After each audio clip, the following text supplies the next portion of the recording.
হাওর ও চরাঞ্চলে বিশুদ্ধ পানির অভাব সহ নানা জটিলতায় ভুক্তভোগী নারীদের স্বাস্থ্যসেবা পৌঁছে দিতে উদ্ভাবনী উদ্যোগ নেওয়া জরুরি বলে মনে করেন বন ও পরিবেশ উপদেষ্টা সৈয়দা রিজওয়ানা হাসান। বান্ডেল থাকলে প্রতি সেনমানিতে টাকা বাঁচবে। বিকাশ সেনমানি বান্ডেল কিনে জিতুন প্রতি লেনদেনে।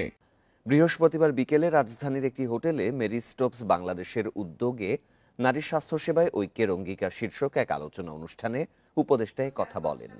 জানান, নারীর স্বাস্থ্য ক্ষমতায়ন নিশ্চিতে টেকসই উন্নয়ন সম্ভব।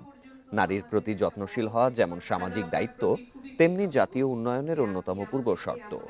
নারীর প্রজনন স্বাস্থ্যসেবা বিষয়ে পরিবেশ উপদেষ্টা বলেন, শিশুদের ছোটবেলা থেকেই স্বাস্থ্যবিধি, প্রজনন স্বাস্থ্য ও আত্মসচেতনতা সম্পর্কে শেখানো দরকার। জানান, নারী স্বাস্থ্য নিয়ে নীরবতা নয়, সচেতন আলোচনা জরুরি।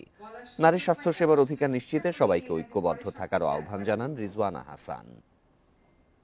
আজকে যে বিষয়টা নিয়ে আলোচনা হচ্ছে নারীর স্বাস্থ্য এবং স্বাস্থ্যের একটি বিশেষ দিক, বাংলাদেশে কিন্তু প্রস্তুতিটা হয়ে গেছে আমাদের, এখন এগিয়ে যাওয়ার পালা। সেখানে একটু সময় লাগবে এবং সেখানে অনেক বাধা আসবে। সেই বাধাগুলোর মুখোমুখি অকুতভয় হয়ে দাঁড়িয়ে থাকতে হবে। আমাদেরকে নানান শাস্ত্রীয় অজুহাতে পিছিয়ে টেনে ধরবার চেষ্টা করা হয়, সেখান থেকেও তো আমরা অনেকেই বেরিয়ে চলে এসেছি।